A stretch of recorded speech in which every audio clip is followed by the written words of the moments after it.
প্রায় বছরখানেক পর শ্রীকান্ত আবারও তার গ্রামে ফিরছে। ব্যাঙ্গালোরে সে একটা বড় কোম্পানিতে কাজ করে, তাই খুব একটা ছুটিছাটা পায় না।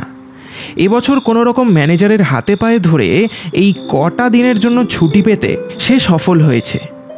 রাত কাটলেই পড়বে দেবীপক্ষ, ঘরে ঘরে টিভি রেডিওতে চলবে মহালয়।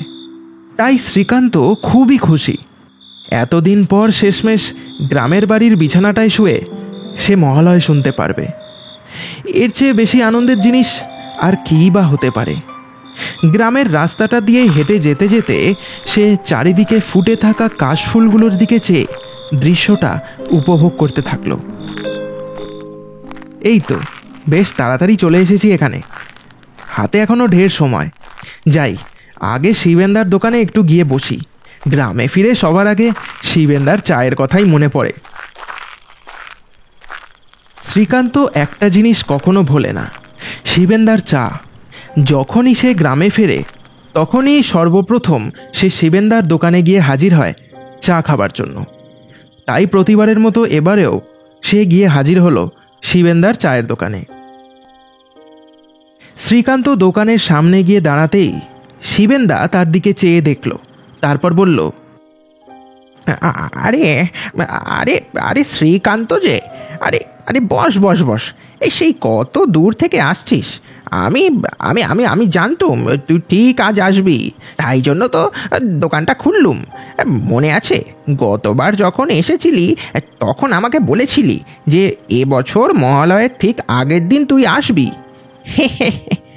আমার কিন্তু মনে আছে সব, আমি ভুলিনি।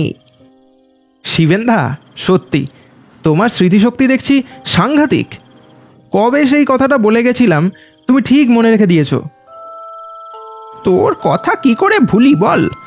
দেনার ভারে যখন আমি ডুবতে বসেছিলাম তখন তো তুই টাকা পয়সা দিয়ে এই দোকানটাকে বাঁচিয়েছিলি। তারপর অনেকবার তোকে টাকাটা ফেরত দিতে চেয়েছি, কিন্তু তুই নিসনি। আরে ছাড়ো তো এখন ওসব কথা। তুমি বরং আমাকে এখন একটা জম্পেশ করে চা খাওয়াও তো দেখি, মাথাটা যাতে একেবারে ছেড়ে যায়। শ্রীকান্তর এক কথায় শিবেন তার জন্য চা বানাতে শুরু করলো। শিবেনের এই চায়ের দোকানে শ্রীকান্তর বড় অনুদান আছে, তাই শিবেন তার একটাও কথা ফেলতে পারে না। তবে শ্রীকান্ত লক্ষ্য করল দোকানে আজ কোনো মোমবাতি বা হ্যারিকেন জ্বলছে না। এদিকে বেশ সন্ধে নেমে এসেছে, চারিদিকটা আস্তে আস্তে অন্ধকারে ঢাকতে শুরু করেছে। দোকানের ভিতরটাও বেশ ভালোই অন্ধকার, কিন্তু লোকটার যেন তাতে কোনো অসুবিধাই হচ্ছে না বলে মনে হলো। সে দিব্যি অন্ধকারের মধ্যেই চা বানিয়ে চলেছে। শিবেন্দা, আধার তো নেমে গেল, দোকানে এবার কিছু একটা জ্বালো। এভাবে অন্ধকারে কতক্ষণ দাঁড়িয়ে দাঁড়িয়ে কাজ করবে? শ্রীকান্তর এই কথা শুনে শিবেন একটু মুচকি হেসে তাকে জবাব দিল, আমার কোনো আলো লাগবে না। কি জানি কি হয়েছে, বেশ কদিন ধরে যেন ওই মোমবাতি আর হ্যারিকেনের আলোটা এই সহ্যই হচ্ছে না। আলোর কাছে গেলেই মাথাটা টিপ টিপ করছে খালি। তাই আজ হ্যারিকেনে তেল ভরিনি, আর আর মোমবাতি যা ছিল সবই শেষ, আর নতুন করে কিনিনি। শ্রীকান্ত কিছু বুঝল না। হ্যারিকেন আর বাতির আলোয় হঠাৎ শিবেন্দার এরকম সমস্যা হবে কেন? এর কোনো ব্যাখ্যা সে খুঁজে পেল না। এই যে এই যে এই যে এই নে, চাটা খেয়ে এবার বল দেখি কেমন হয়েছে। তোর জন্য একেবারে এই খাসা করে বানিয়েছি। শ্রীকান্ত চায়ে কয়েক চুমুক দিল। এর আগে সে শিবেন্দার কাছে চা খেয়েছে, কিন্তু এইবারের চাটায় যেন কি একটা অসম্ভব সুন্দর স্বাদ মিশে আছে। উফ শিবেন্দা, গোটা গ্রামে খুঁজলেও এরম চা পাওয়া যাবে না। তবে অন্য সময় যতবার তোমার কাছে চা খেয়েছি এরম স্বাদ কোনোদিনও পাইনি। এবারের চাটা একেবারে খাসা, যেন যেন অমৃত খাচ্ছি। কি আজকাল কি কোনো গোপন মশলাপাতি ব্যবহার করা শুরু করেছো নাকি? শ্রীকান্তর এই কথায় শিবেন কোনো উত্তর দিল না, শুধু একটু মুচকি হাসল। তারপর দোকানে ফিরে গেল। শ্রীকান্ত চাটা শেষ করে বলল, হ্যাঁ শিবেন্দা, কত হলো বলো তো? এসব কি করছিস বলতো? তোকে একই কথা কতবার বলবো শ্রীকান্ত? আজ তুই পাশে না থাকলে এই দোকানটা চলতো? হ্যাঁ, এই দোকানটা তো তোর জন্যই বেঁচে আছে। আহ, তুমি দেখছি থামবে না। আরে আমি তো আর রোজ আসছি না, বলো। 4-5 বছরে এই একবার আসি। এই নাও ধরো এবার। শিবেন আর কিছু বলল না।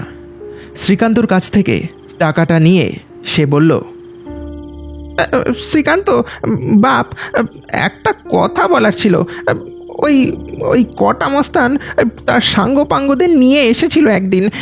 আমাকে আমাকে দোকানটা অন্য কোথাও সরিয়ে নিয়ে যেতে বলছিল। আমি না করায় আমাকে আমাকে অনেক মারধর করেছে। ভয়ে আমি আমি আমি আমি কিছু বলার সাহস পাইনি। কি এসব কি বলছো? আমি তোকে বলতাম না, এই এতদিন পর এই গ্রামে তুই এই কটা দিনের জন্য ছুটি কাটাতে এসেছিস। আমি চাই না তুই শুধু শুধু একটা ঝামেলায় জড়িয়ে পড়িস। কিন্তু তুই তো জানিস আমি তো কিছুই বুঝি না। তোর মতো তো আর লেখাপড়া করিনি, তাই তোকে বললাম আর কি। আরে তুমি চিন্তা করো না শিবেন্দা, তোমার দোকানের ক্ষতি আমি হতে দেব না। এর আগেও তোমার দোকান বাঁচিয়েছি, এবারেও বাঁচাবো। আমি বাড়ি গিয়ে হাত মুখ ধুয়েই এখনই যাচ্ছি ওই কটা মস্তানের কাছে, তারপর দেখছি ওর কত দম। এই বলে শ্রীকান্ত ওখান থেকে চলে গেল। শিবেন তার চলে যাওয়াটা শুধু তাকিয়ে দেখতে থাকলো।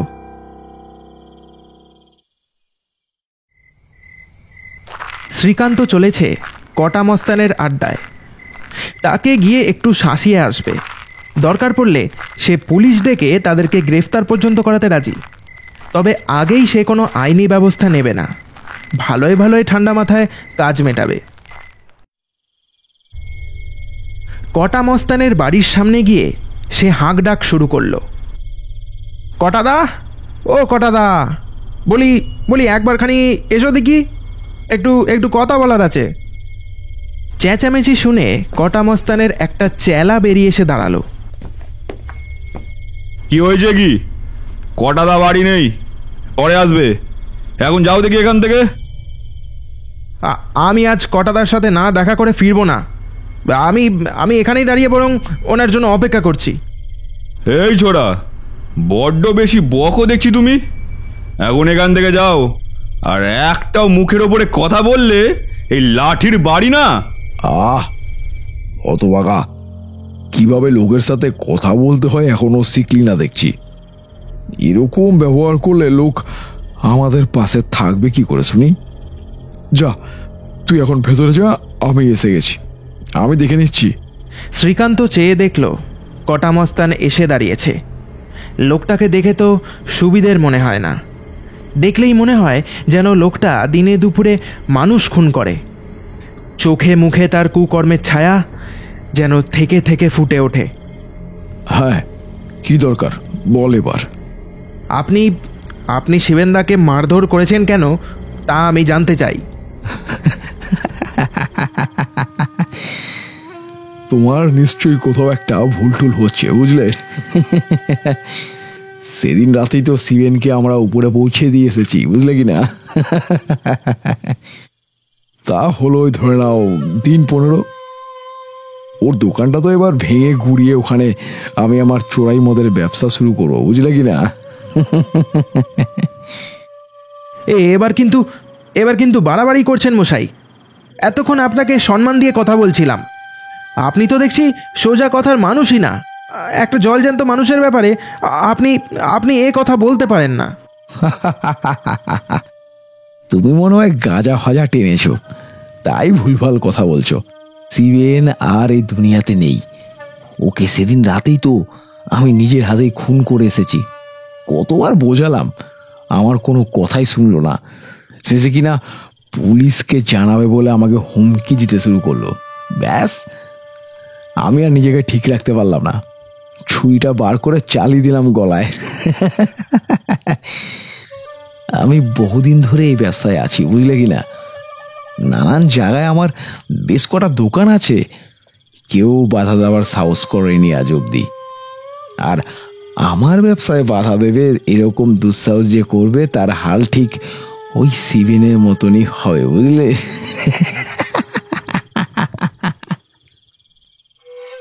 এটা এটা কি করে হতে পারে? একটু আগেই তো আমি শিবেনদার দোকানে বসে চা খেলাম। ব্যাস, অনেক বাজে কথা শুনেছি তোর। আমার সাথে ইয়ার কি হচ্ছে, মজা কি হচ্ছে নাকি? মরা মানুষ কি করে জ্যান্ত হতে পারে আবার? আরে এমনি তো ওই দোকান তো অনেক দিন ধরেই বন্ধ, তবে কে দুঃসাহস করলো ওই দোকান খুলে তোকে আবার চা খাওয়ানোর? শোন, ওই জায়গাটা শুধু আমার। কটা মস্তান এবার তুই তকারি শুরু করলো শ্রীকান্তকে। শ্রীকান্ত ছাড়বার পাত্র নয়। আজ একটা হেস্তনেস্ত করেই সে তবে দম নেবে। এটা এটা যদি সত্যি হয় তাহলে তাহলে আমি নিজে এক্ষুনি পুলিশ ডাকবো। এই বলে শ্রীকান্ত দৌড়ে গেল শিবেনের চায়ের দোকানে।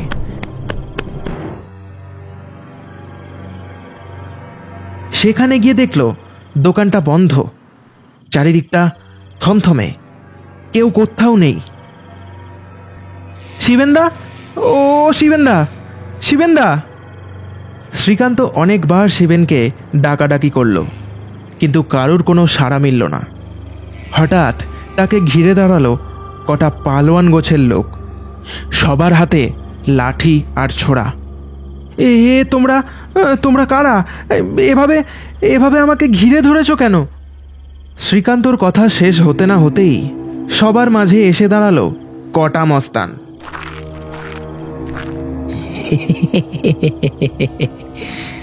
কি বলছিলি? আমাকে পুলিশে দিবি?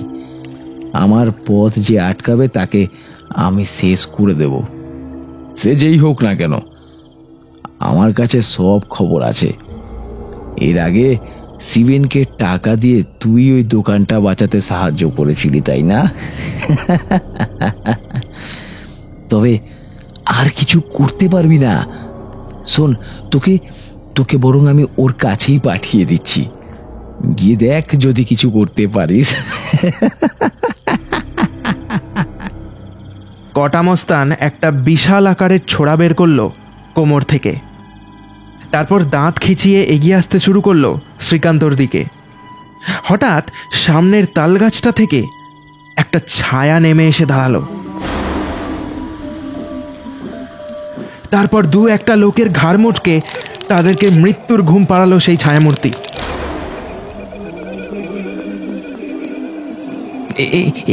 কি কি হলো? কে তুই? তোর এত সাহস, তুই আমার লোকেদের মারলি? তোকে আমি ছাড়বো না। শ্রীকান্তকে ছেড়ে এবার সে ওই ছায়ামূর্তিটার দিকে ঘুরে দাঁড়ালো। এবার ওই ছায়ামূর্তিকে ভালো করে দেখলো সবাই। এটা হতে পারে না, মরা মানুষ আবার জ্যান্ত হতে পারে নাকি? নিশ্চয়ই কারুর কারুর ষড়যন্ত্র। আমাকে ভয় দেখানোর চেষ্টা করা হচ্ছে, আমি বুঝতে পেরেছি। আমি ছাড়বো না। আমার দিকে এগোলে আমি কিন্তু মেরে ফেলবো। মরা মানুষকে দ্বিতীয়বার আর মারা যায় না। শ্রীকান্ত এবার বুঝতে পারল ওটা শিবেনদা ছাড়া আর অন্য কেউ না। তবে শিবেনদার এই অবস্থা হয়েছে সেটা যেন সে কিছুতেই বিশ্বাস করতে পারছে না। এদিকে বাকি লোকগুলো ততক্ষণে দৌড় লাগিয়েছে ওই মূর্তিটার ভয়াল রূপ দেখে। ভেবেছিলাম আমি আসবো না, কিন্তু শ্রীকান্তকে বাঁচানোর জন্য আমাকে যে আসতেই হলো। আমি চাইলে অনেক আগেই তোকে শেষ করে ফেলতাম। সেই কবে থেকে আমি অতৃপ্ত হয়ে এই তাল গাছে বাস করছি। আমি ভেবেছিলাম শ্রীকান্তকে সব বলে তোকে শাস্তি পাওয়ানোর একটা ব্যবস্থা করব, কিন্তু এখন দেখছি ভুল করেছি। সেদিন রাতে তুই এই তাল গাছের নিচে বসে এই নেশা করছিলি। কি ভালো সুযোগ ছিল তোর ঘাটটা মটকাবার। সুযোগটা যে হাতছাড়া হয়ে গেল। তবে আজ আর তুই বাঁচবি না। আজ তোকে মেরে তবেই আমি দম নেব। শিবেনের কথা শুনে কটামস্তানের সব সাহস যেন উড়ে পালালো। হঠাৎ সে বুঝতে পারল তার শরীরটা যেন জমে কাঠ হয়ে গেছে। তার হাত পা মাথা কোনোটাই আর তার আয়ত্তে নেই। অনেক চেষ্টা করেও সে তার শরীরটা একটুও নাড়াতে পারল না। এ কি হলো আমার সারাটা শরীর যেন জমে কাঠ হয়ে গেছে। আমি আমি নড়তে পারছি না।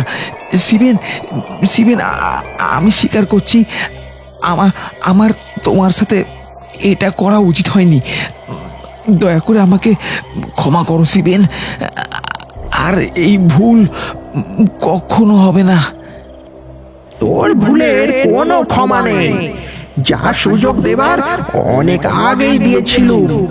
তোর উপযুক্ত শাস্তি এই মুহূর্তে মৃত্যু ছাড়া আর অন্য কিচ্ছু হতে পারে না। এই বলে শিবেনের ছায়ামূর্তিটা আস্তে আস্তে তার হাতটা লম্বা করে কটামস্তানের গলাটা টিপে ধরল। কটামস্তান কাটা ছাগলের মতো ছটপট করতে শুরু করলো। আর কিছু মুহূর্ত পরেই তার শরীরটা নিস্তেজ হলো। শিবেন তাকে ছুঁড়ে মাটিতে ফেলল। শ্রীকান্ত দেখল শিবেনের গায়ে এখন যেন প্রবল শক্তি কাজ করছে। সে একাই 100টা হাতির সমান। এরপর শিবেন জোরে একটা আর্তনাদ করল, যেন মনে হলো সে এখন প্রচণ্ড যন্ত্রণায় এই আর্তনাদ করে চলেছে।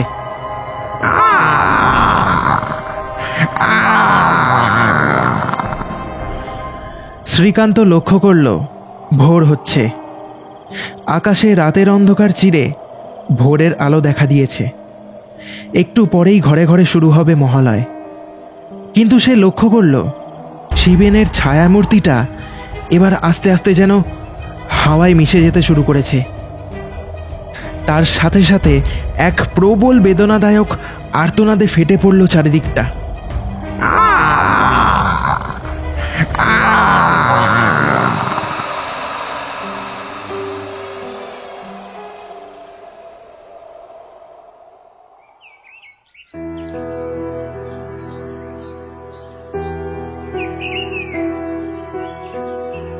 শিবেনদা, কোথায় গেলে তুমি?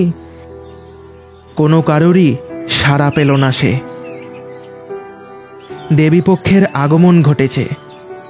আকাশের মধ্যে সিঁদুর গোলা লাল আভাস দেখা দিয়েছে।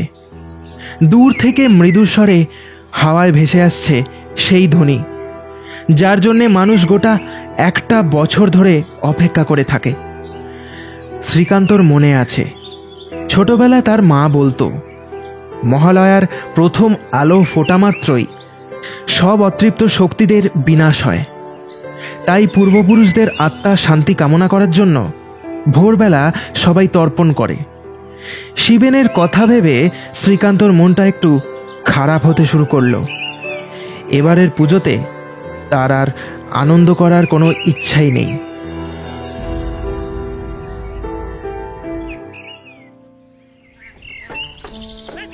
কাশফুলগুলো হাওয়ার তালে তাল মিলিয়ে যেন নেচে যাচ্ছে। আর কিছুদিনের অপেক্ষা, তারপর ঢাকে পড়বে কাঠি। সবাই মেতে উঠবে আনন্দে। শিবেনের দোকানটা আবারও খুলেছে বহুদিন পর। ইতিমধ্যে কিছু লোক ভিড় জমিয়েছে সেখানে। আজ সকালটা তারা শিবেনের দোকানের চা খেয়ে শুরু করবে বলে ঠিক করেছে। শ্রীকান্ত এ গ্রামের একটা অসহায় মানুষকে এই দোকানে চা বানানোর জন্য রেখেছে। শিবেন আর এই দুনিয়ায় নেই, কিন্তু তার এই চায়ের দোকানটা আজীবন ভোর বাঁচিয়ে রাখার সিদ্ধান্ত নিয়েছে শ্রীকান্ত। তার এই দোকান সে কোনোদিনও বন্ধ হতে দেবে না।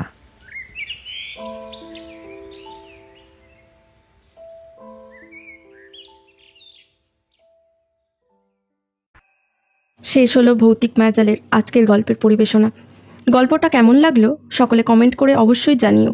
গল্পটা যদি ভালো লেগে থাকে তাহলে একটা লাইক করে দিও, আর চ্যানেলে নতুন হলে সাবস্ক্রাইব করে দিও, আর যত পারো বন্ধুদের সাথে শেয়ার করো গল্পটা। আবার দেখা হচ্ছে নতুন কোনো এক গল্পে। ততদিন সবাই সুস্থ থাকো আর এভাবেই আমাদের পাশে থাকো।